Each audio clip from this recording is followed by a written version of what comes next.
Muy buenos días y espero que sigas teniendo una Semana Santa, una semana llena de gracia, una semana en donde podamos seguir profundizando con la única finalidad de mejorar como seres humanos y de mejorar como cristianos.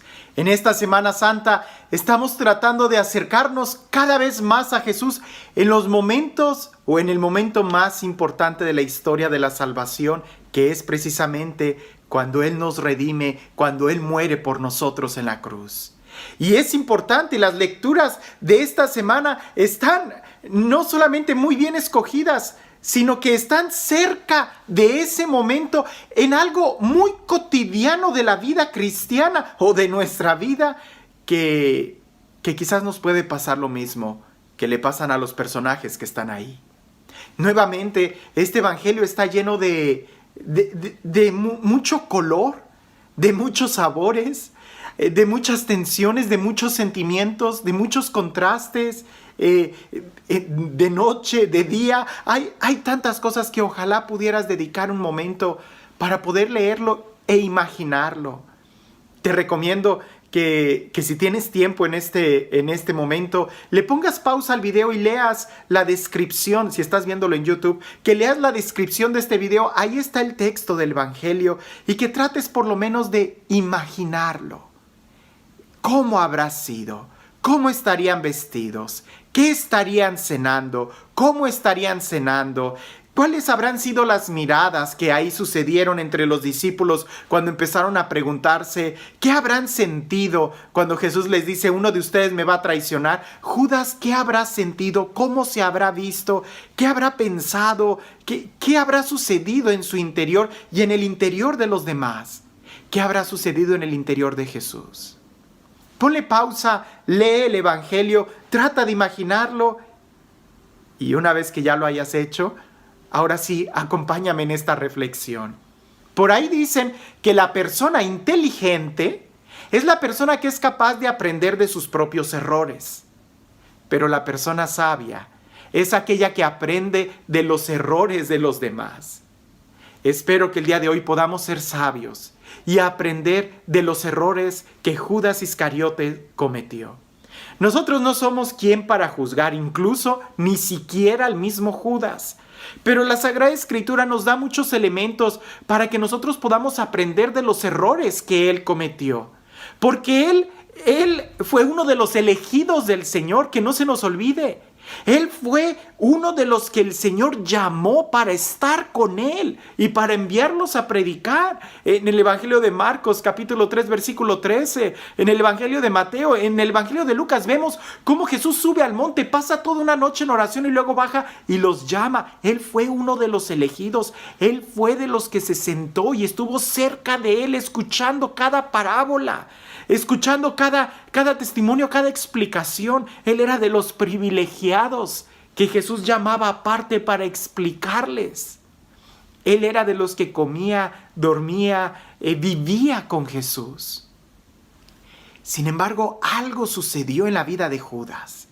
Porque Judas, incluso cuando el Evangelio nos narra que fueron y anunciaron, incluso que hicieron milagros en el nombre de Jesús, dice que todos los discípulos regresaron muy contentos y le empezaron a platicar a Jesús lo que había sucedido. Judas era uno de ellos. Era uno de los que predicó y que no hay mucha duda, según el Evangelio, uno de los que predicó en el nombre de Jesús, de los que hizo milagros en el nombre de Jesús, de los discípulos de Jesús, de los que fueron apóstoles, pues fueron enviados también por él. Pero algo empezó a suceder en el corazón de Judas que poco a poco fue haciendo que se apartara su mirada. Hace poco en el Evangelio veíamos esos pensamientos internos que él tenía cuando empezaba a ver que se despilfarraba dinero y que él empieza a decir, pero si se hubiera vendido eso, hubiéramos podido juntar dinero para los pobres. Y hasta el evangelista subraya que no era por amor a los pobres, sino porque él era el ecónomo y así él podía robarse. Ya estaba robando. Desde antes, él empezó a acomodarse. Empezó a ya no violentar su vida, empezó a ya no querer buscar más del reino de Dios en su corazón, sino que empezó, como dicen, un modus vivendi. Empezó solamente a tratar de vivir el día por día. El acompañar a Jesús ya no era un signo de confrontación en su vida, sino solamente algo cómodo, al grado que empezó a hacerse una idea equivocada.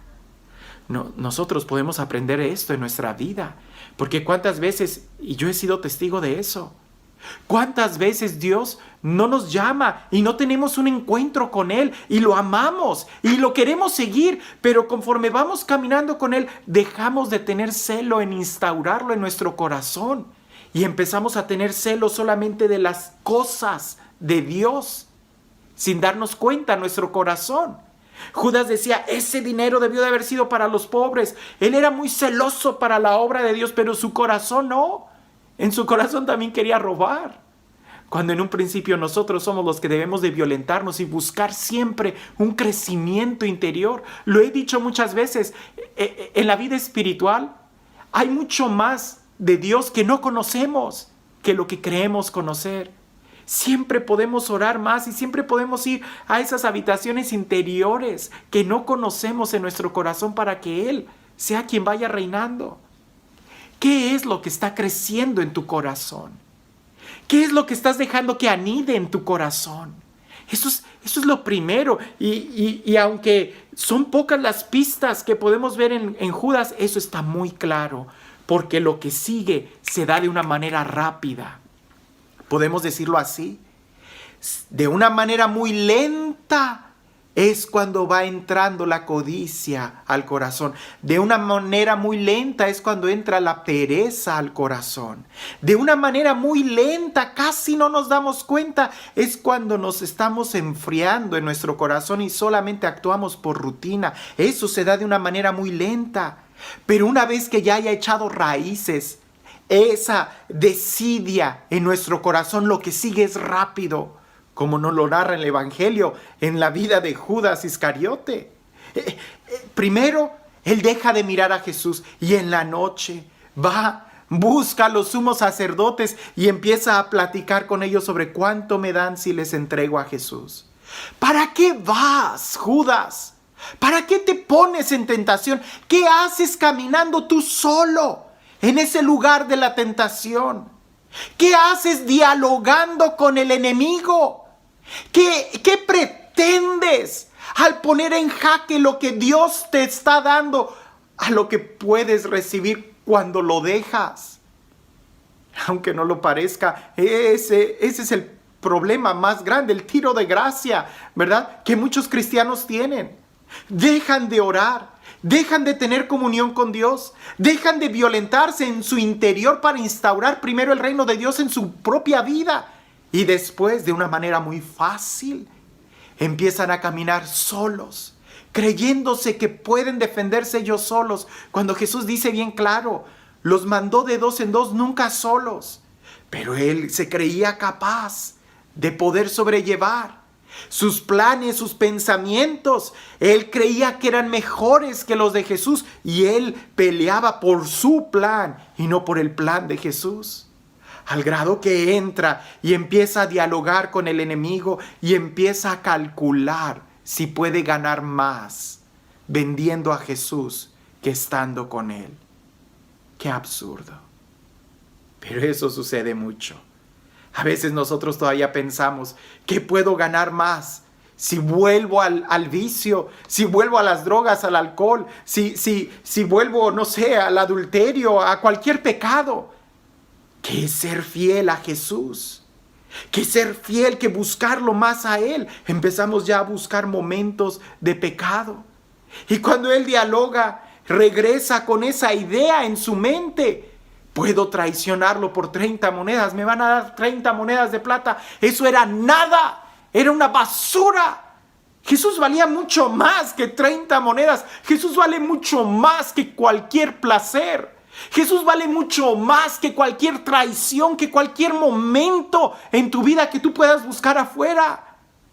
Pero 30 monedas de plata es mucho para alguien que ya no tiene la mirada puesta en Jesús.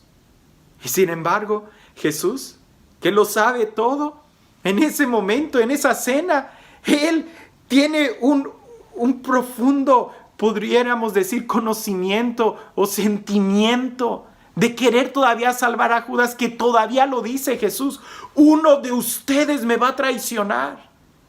Y todo el mundo empieza a mirarse, seguramente todos con miedo. ¿Acaso seré yo? ¿Acaso seré yo? Todos con miedo, con angustia. ¿Podré ser yo quien lo traicione? Ese sentimiento de miedo, sí, todos podemos traicionar a Jesús si no tenemos la mirada en Él. Sí, todos podemos traicionar a Jesús si no sigues buscando instaurar el reino de Dios primero en tu corazón. Sí, todos podemos traicionarlo.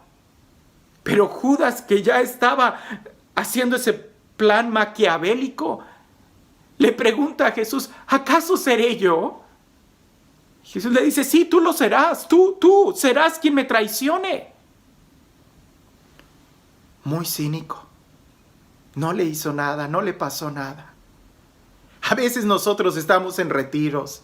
A veces vamos a una misa y ya sea que a través de la homilía, del evangelio, en algún retiro, sentimos una llamada de atención muy fuerte de Dios que va dirigida a nuestro corazón y que es como un momento de alerta de: ¡hey! Te hablo a ti. Y nosotros: ¿acaso es a mí? Cínico. Claro que es a ti. Claro que a nosotros, a cada uno de nosotros, Dios nos habla, nos llama por nuestro nombre y está buscando ese momento de encuentro. Que nosotros seamos capaces de volver nuestra mirada, de no aceptar ese dinero. Y es que, Judas, una vez que tú te acostumbras a querer pensar que tus planes son mejores que los de Dios, entonces es muy difícil que vuelvas atrás. Cuando Judas se da cuenta de que había cometido un error, lo veremos más adelante en el evangelio, trata de devolver las monedas para que liberen a Jesús. No, es que si quieres resolver las cosas, no lo hagas a tu manera. Hazlo a la manera de Jesús. Y la forma de haber resuelto eso no era tratando de volver a comprar a Jesús. Miren, aquí les traigo 30 monedas y les doy todavía otras 5 más para ver si me lo devuelven. No, no es como tú quieres. Lo mejor sería haberle pedido perdón a Jesús. Lo mejor sería haberte puesto de rodillas y clamar su misericordia. Pero cuando ya te acostumbras a hacer negocios con las cosas de Dios, es difícil. Por ahí hay alguna frase que dice: sí, estás muy cerca de la iglesia. Sí, estás muy cerquita del sacerdote, del coordinador del grupo. Sí, estás muy cerca, muy metido en las cosas de Dios.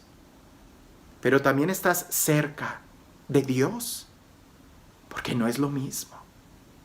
A veces podemos ser lectores y leer muy bien y practicar la lectura en la misa, pero eso significa que tu corazón está escuchando también eso, porque a veces nos entra por un oído y nos sale por otro. Uno de ustedes me va a entregar. ¿Acaso seré yo?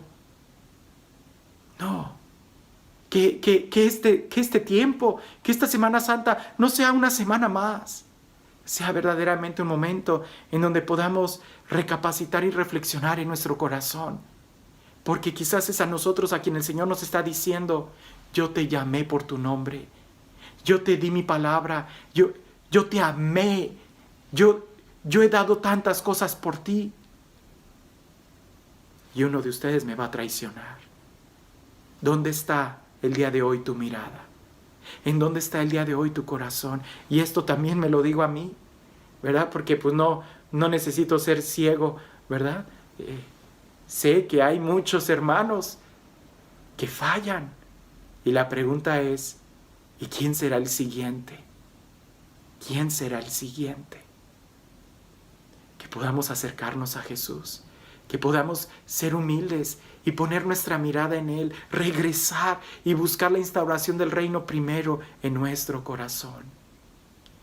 Y este Dios, el Dios del amor, de la paz, de la misericordia, el Dios que de una u otra manera nos manda no solamente señales, prodigios, profetas, no solamente la voz de su Hijo, sino que incluso nos da su propio Espíritu para que hable a nuestro corazón y nos despierte y nos muestre el verdadero valor que tiene Él y su presencia. Que sea Él quien el día de hoy te bendiga en el nombre del Padre, del Hijo y del Espíritu Santo. Puntos a reflexionar. ¿Dónde está tu mirada? ¿Dónde está tu mirada?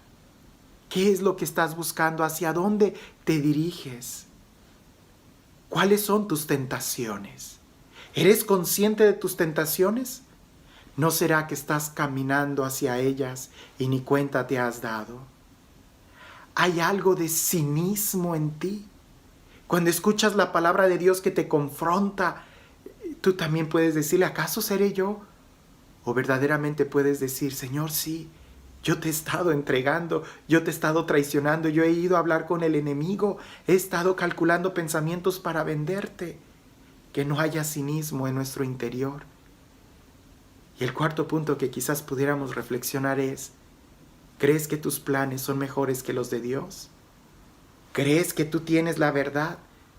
¿Crees que tu verdad es mejor y clara que la verdad de Dios? No, no lo hagas a tu manera. Hazlo a la manera de Él, que siempre es en amor y en misericordia. Acércate a Él, que Él te ama. Que sigamos teniendo una semana de profunda reflexión para poder llamarla santa en nuestras vidas. Que tengas un excelente día.